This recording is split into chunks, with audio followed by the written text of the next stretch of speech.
Hello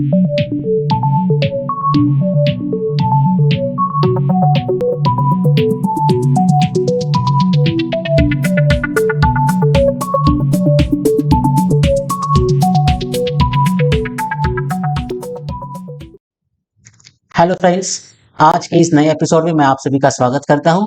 आज का यह हमारा थर्ड एपिसोड है dietary supplements for healthy living series का, जिसका टाइटल है this is how omega 3 can improve your heart health. आज के इस एपिसोड में हम देखेंगे किस तरह से ओमेगा 3 फैटी एसिड्स आपके हार्ट के हेल्थ को, आपके हृदय की हेल्थ को अच्छे करने के लिए आपको हेल्प कर सकते हैं। प्रीवियस एपिसोड में हमने देखा था ओमेगा 3 फैटी एसिड्स क्या है, क्यों हमें ओमेगा 3 फैटी एसिड्स की जरूरत है। जिन लोगों ने वो एपिसोड नहीं देखा है वो हमारे प्लेलिस्ट में जाके देख सकते हैं। तो चलिए आज की इस एपिसोड को शुरू करते हैं। आज हम इस एपिसोड में science based benefits of omega 3 fatty acids को डिस्कस करेंगे। हम उन्हीं साइंटिफिक परिमाणों को या फिर साइंटिफिक तथ्यों को डिस्कस करेंगे जो अलग अलग एक्सपेरिमेंट्स के थ्रू, अलग अलग क्लिनिकल स्टडीज के थ्रू साइंटिफिकली प्रूव हो चुके हैं।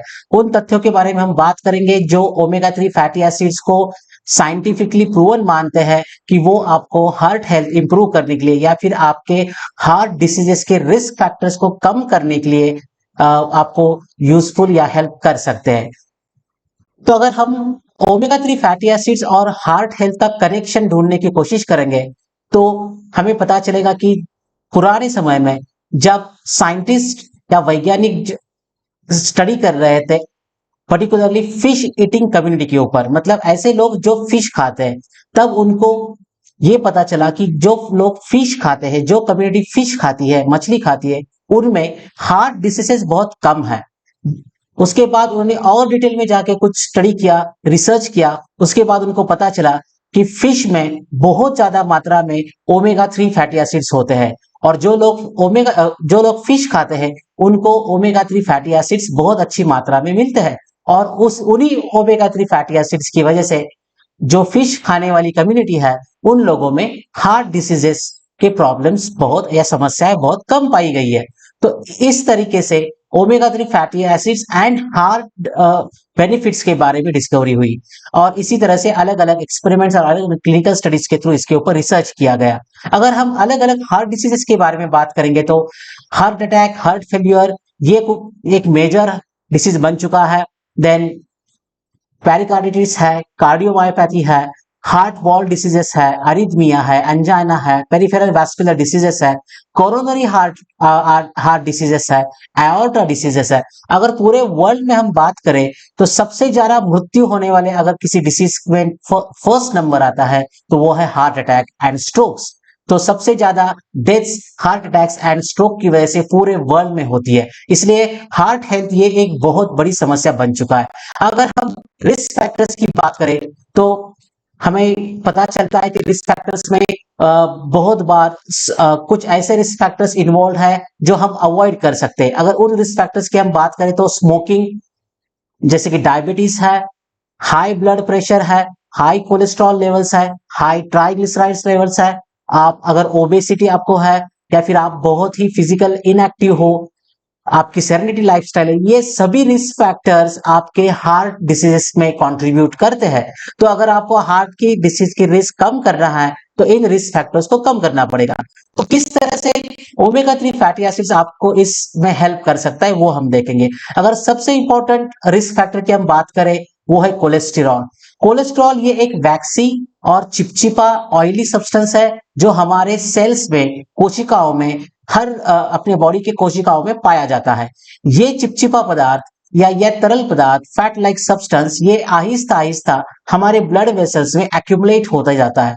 तो अगर आप देखोगे तो हमारे ब्लड वेसल्स, पर्टिकुलरली आर्टरीज ये ऐसी ब्लड वेसल्स है हमारी जो ऑक्सीजनेटेड ब्लड को अलग अलग ऑर्गन्स तक पहुंचाती है। मतलब वो हार्ट से शुद्ध ब्लड को लेके वो हमारे ऑर्गन्स तक पहुंचाने का काम आर्टरीज करती है। अब इन आर्टरीज को आप छोटे छोटे पाइप्स के रूप में समझिए। अगर पाइप्स में कुछ कचरा अगर अटक गया तो उस पाइप से पानी नहीं बहेगा। सिमिलरली आर्टरीज में भी अगर कुछ कचरा अटक गया या फिर आर्टरीज के वॉल्स में कुछ चिपक गया तो उसका डायमीटर कम हो जाता है। तो यही कोलेस्ट्रॉल करता है। अगर ये आपकी आर्टरीज है तो आहिस्ता आहिस्ता आर्टरीज के वॉल्स को ये आपका ये जो तरल चिपचिपा पदार्थ है कोलेस्ट्रॉल वो चिपकना शुरू हो जाता है। तो अगर आप ज्यादा ऑयली खा रहे हो या फिर आपका सेडेंटरी लाइफस्टाइल है, आप बहुत ज्यादा मात्रा में फैट खा रहे हो, तो ये कोलेस्ट्रॉल आहिस्ता आहिस्ता 10 साल के बाद, 20 साल के बाद, 30 साल के बाद, 40 साल के बाद आहिस्ता आहिस्ता ये आपके आर्टरीज में जमा होना शुरू होता है और वो एक कोटिंग की तरह, एक लेयर की तरह आपके आर्टरीज के वॉल्स को कवर करने लगता है और उसकी वजह से आपके आर्टरीज का डायमीटर कम होता है और जो ब्लड फ्लो जो नॉर्मल हो रहा था उसमें बाधा आनी शुरू हो जाती है। इसी को हम बोलते हैं एथेरोस्क्लेरोसिस। तो ये जो कवरिंग है, ये जो कोटिंग है या ये जो लेयर है जो कोलेस्ट्रॉल फॉर्म करता है आर्टरीज के वॉल के ऊपर, उसको हम प्लाक कहते हैं। और ये प्लाक फॉर्मेशन आपको एथेरोस्क्लेरोसिस का हेल्थ डिसीज का प्रॉब्लम देती है और एथेरोस्क्लेरोसिस की वजह से आपको अलग अलग हार्ट डिसीजेस हो सकते हैं, जैसे कि अंजाइना है, जैसे जिसको हम चेस्ट पेन कहते हैं, और उसका मेजर ड्रॉबैक है वो है हार्ट अटैक और आपकी हार्ट अटैक से मृत्यु हो सकती है। इस कोलेस्ट्रॉल की दो टाइप्स है, HDL cholesterol and LDL cholesterol. HDL cholesterol जिसको हाई डेंसिटी लिपोप्रोटीन कोलेस्ट्रॉल कहा जाता है, जिसको हम गुड कोलेस्ट्रॉल कहते हैं, क्योंकि एचडीएल कोलेस्ट्रॉल जो होता है वो आर्टरीज में चिपकता नहीं है, वो यहाँ पे कहीं भी डिपॉजिट नहीं होता है।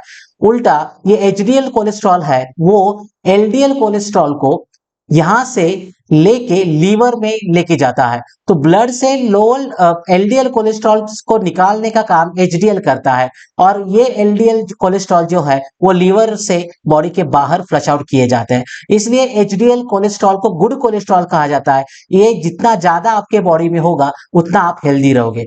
इसके एग्जैक्टली अपोजिट है एलडीएल कोलेस्ट्रॉल। एलडीएल कोलेस्ट्रॉल को बैड कोलेस्ट्रॉल कहा जाता है क्योंकि ये आर्टरीज के वॉल्स के ऊपर चिपकना शुरू हो जाता है।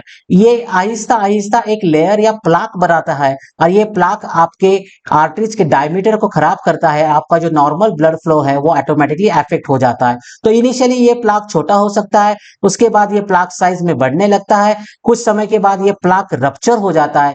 रप्चर होने के बाद उसका रफ सरफेस बन जाता है। उस रफ सरफेस की वजह से यहाँ पे जो ब्लड सेल्स थी, जो आरबीसी थी, वो वहां पे रप्चर हो सकती है और उसकी वजह से क्लॉट हो सकता है। अगर ये क्लॉट हो गया तो ये पूरा का पूरा आर्टरी आपका ब्लॉक हो सकता है और आपको वेरी स्ट्रॉन्ग हार्ट अटैक आ सकता है। तो इस तरह से कोलेस्ट्रॉल आपको अफेक्ट करता है।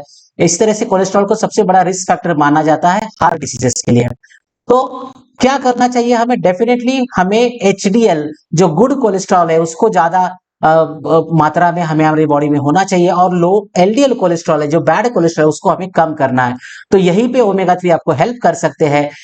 रिसर्च में ये पाया गया है कि कुछ लोगों में ओमेगा 3 बैड कोलेस्ट्रॉल को कम करते हैं और गुड कोलेस्ट्रॉल के अमाउंट को बढ़ाते हैं। तो ये रिसर्च फाइंडिंग्स में बहुत सारे स्टडीज में पाया गया है। इसलिए ओमेगा 3 आपको कोलेस्ट्रॉल, बैड कोलेस्ट्रॉल कम करने में और अच्छा कोलेस्ट्रॉल बढ़ाने में हेल्प कर सकते हैं। उसकी वजह से आपके हार्ट रिस्क फैक्टर्स कम हो सकती है। दूसरा अगर रिस्क फैक्टर्स हम बात करें तो वो है ट्राइग्लिसराइड्स। जिस तरह से कोलेस्ट्रॉल आर्टरीज को चिपकता है उसी तरह से ट्राइग्लिसराइड्स भी आर्टरीज को चिपकते हैं। ट्राइग्लिसराइड्स ये भी एक फैट कंपोनेंट्स है जो हमारे ब्लड में मिलते हैं। जो भी हमारी एक्स्ट्रा कैलोरीज है वो इमीडिएटली ट्राइग्लिसराइड्स में कन्वर्ट की जाती है। तो जितना आप एक्स्ट्रा खाओगे वो फैट के रूप में अपने बॉडी में स्टोर किया जाता है और वो फैट होती है ट्राइग्लिसराइड्स। ये ट्राइग्लिसराइड्स अगर आपके बॉडी में ज्यादा मात्रा में इकट्ठा हो गई तो ये triglycerides low density cholesterol LDL cholesterol के साथ मिलके प्लाक फॉर्मेशन में हेल्प करती है। तो इसकी वजह से, इस ट्राइग्लिसराइड्स की वजह से जो आपकी आर्टरीज है उसकी जो वॉल है वो थिक हो जाती है, वो मोटी जाड़ी होने लगती है और आपके आर्टरीज में प्लाक फॉर्मेशन भी बढ़ने लगता है। उसकी वजह से आपकी आर्टरी के वॉल्स ये अनहेल्दी हो जाती है और वो आहिस्ता आहिस्ता आपके नॉर्मल ब्लड फ्लो को रेजिस्ट करना शुरू कर देती है। इसी को हम बोलते हैं आर्टेरियोस्क्लेरोसिस। और आर्टेरियोस्क्लेरोसिस की वजह से भी आपकी रिस्क बढ़ जाती है स्ट्रोक के लिए, हार्ट अटैक के लिए एंड अदर हार्ट डिसीजेस के लिए। तो कोलेस्ट्रॉल के साथ साथ ट्राइग्लिसराइड भी उतना ही इंपॉर्टेंट रिस्क फैक्टर है जो आपको हार्ट अटैक दे सकता है। रिसर्च में ये पाया गया है omega 3 can cause major reduction in triglycerides. मतलब बहुत सारे वैज्ञानिक एक्सपेरिमेंट्स में, क्लिनिकल स्टडीज में ये पाया गया है कि ओमेगा 3 फैटी एसिड्स आपके शरीर में से ट्राइग्लिसराइड्स की अमाउंट्स को कम कर सकते हैं। लगभग 15 से 30% तक वो ट्राइग्लिसराइड्स को कम कर सकते हैं। इसी वजह से भी ओमेगा 3 फैटी एसिड्स आपकी हार्ट हेल्थ को अच्छे रखने में हेल्प कर सकते हैं। तो चलिए अब हम देखते हैं कि ओवरऑल ओमेगा 3 फैटी एसिड्स किस तरह से आपको हेल्प कर रहा है। जिस तरह से मैंने बोला था कि हर एक आर्टरी का काम है शुद्ध ब्लड को, ऑक्सीजनेटेड ब्लड को ऑर्गन तक पहुंचाना। हमारे बॉडी में हार्ट भी एक ऑर्गन है, तो हार्ट को भी ब्लड सप्लाई लगता है। हार्ट को भी ब्लड सप्लाई करने वाली अपनी अपनी आर्टरीज होती है। अगर इन आर्टरीज में कुछ क्लॉट हो गया या हार्ट को ब्लड सप्लाई करने वाली आर्टरीज में अगर प्लाक तैयार हो गया तो यहाँ पे हार्ट को ब्लड सप्लाई ठीक से नहीं होगा और उसी की वजह से आपको हार्ट अटैक आ सकता है। इसी को हम कोरोनरी आर्टरी डिसीजेस भी बोलते हैं।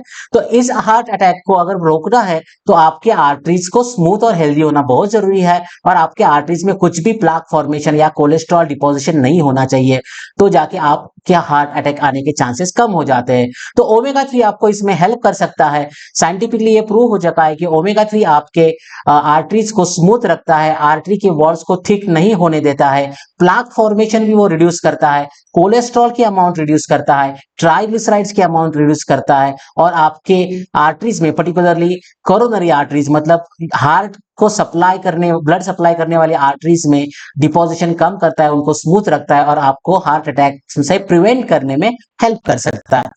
तो ये तो आपने देखी दो मेजर रिस्क फैक्टर्स जो हार्ट डिसीजेस, हार्ट अटैक के लिए इंपॉर्टेंट है। तीसरा रिस्क फैक्टर है ब्लड प्रेशर। तो ब्लड प्रेशर क्या है? ब्लड प्रेशर एक्चुअली एक फोर्स है जो हमारा ब्लड वेसल्स के वॉल्स के ऊपर जनरेट करता है। मैं इसको सिंपल एग्जांपल्स देके आपको समझाता हूं। फॉर एग्जांपल एक छोटी सी पानी की पाइप है, उसमें आप बहुत ज्यादा प्रेशर से पानी छोड़ोगे तो उस पानी का फोर्स उस पाइप के सरफेस के ऊपर अंदर से निकलेगा और वो पाइप फट भी सकती है। इसलिए पाइप के डायमीटर के हिसाब से ही आपको प्रेशर एडजस्ट करना पड़ता है। सिमिलरली आपके आर्टरीज जो है, ब्लड वेसल्स जो है, उसका भी अपना अपना एक ओरिजिनल डायमीटर है। उस डायमीटर के हिसाब से अगर ब्लड फ्लो हो रहा है, वो नॉर्मल तरीके से फ्लो रहा है, तो आपका ब्लड प्रेशर सामान्य रहता है। बट अगर आपके आर्टरीज में कुछ प्रॉब्लम है, वो अकंचन पा रही है या फिर वो कंस्ट्रिक्ट हो रही है या फिर वो रिलीज होता है, आपका ब्लड प्रेशर वैरी होने लगता है या फिर वहां पे कुछ रिस्ट्रिक्शंस है, वहां पे कुछ प्लाक फॉर्मेशन हो चुका है, तो आपके आर्टरीज के डायमीटर्स में आपको रेजिस्टेंस तैयार होता है और उसके वजह से आपको ब्लड प्रेशर आपका इंक्रीज होने लगता है। इसी को हम हाई ब्लड प्रेशर कहते हैं या फिर उसको हाइपरटेंशन कहते हैं। ये हाइपरटेंशन की वजह से आपको हार्ट डिसीजेस हो जाती है, हार्ट अटैक और स्ट्रोक जैसी बीमारी भी हो जाती है। इतना ही नहीं, जिन लोगों को heart attack, first heart attack आया है, उन लोगों में हमेशा ब्लड प्रेशर ज्यादा पाया जाता है। जिन लोगों को स्ट्रोक का अटैक आया है उनमें भी बीपी का प्रॉब्लम होता है और जिन लोगों को क्रोनिक हार्ट फेल्यूर की बीमारी है उनको भी हार्ट ब्लड प्रेशर का प्रॉब्लम है। क्योंकि लोग ब्लड प्रेशर को जनरली निग्लेक्ट करते हैं। ब्लड प्रेशर को मॉनिटर करना बहुत इंपॉर्टेंट है क्योंकि इसको साइलेंट किलर माना जाता है। अगर आप ब्लड प्रेशर पे वॉच रखोगे तो आपको आपकी हार्ट हेल्थ के बारे में हिंट या फिर उसकी कंडीशन के बारे में पता चलेगा। इतना ही नहीं, हार्ट के साथ साथ वो आपको आइज को भी खराब कर सकता है, आपकी किडनीज को डैमेज कर सकता है, आपके ब्रेन को भी स्ट्रोक का अटैक आ सकता है। इसलिए ब्लड प्रेशर भी एक बहुत बड़ा रिस्क फैक्टर माना जाता है हार्ट हेल्थ के लिए। तो इसमें भी ओमेगा 3 के साइंटिफिक बेनिफिट्स मिले हैं। ओमेगा 3 साइंटिफिक एक्सपेरिमेंट्स या स्टडीज में ये पाया गया है कि ओमेगा 3 ब्लड प्रेशर को कम करने के लिए आपको मदद करता है। इस तरीके से वो आपके हार्ट हेल्थ, ब्रेन हेल्थ, आई हेल्थ, किडनी हेल्थ में भी आपको अच्छे रखने के लिए हेल्प कर सकता है। तो आज के इस एपिसोड में हमने देखा कि तीन major risk factors, cholesterol, triglycerides and blood pressure, जिनकी वजह से आपको अलग अलग हार्ट की बीमारियां हो सकती है, हार्ट अटैक आ सकता है।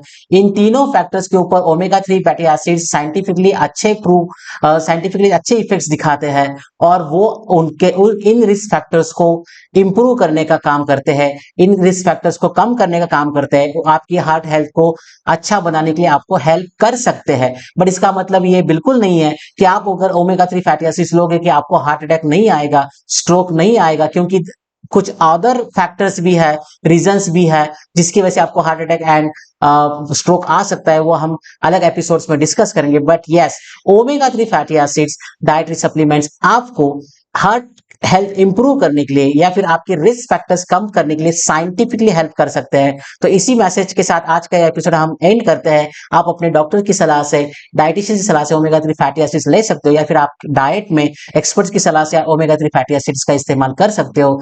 इसी मैसेज के साथ आज का ये एपिसोड हम खत्म करते हैं। आपको अगर आज का एपिसोड अच्छा लगा है तो लाइक कीजिए, कमेंट कीजिए और चैनल को सब्सक्राइब कीजिए। Thank you.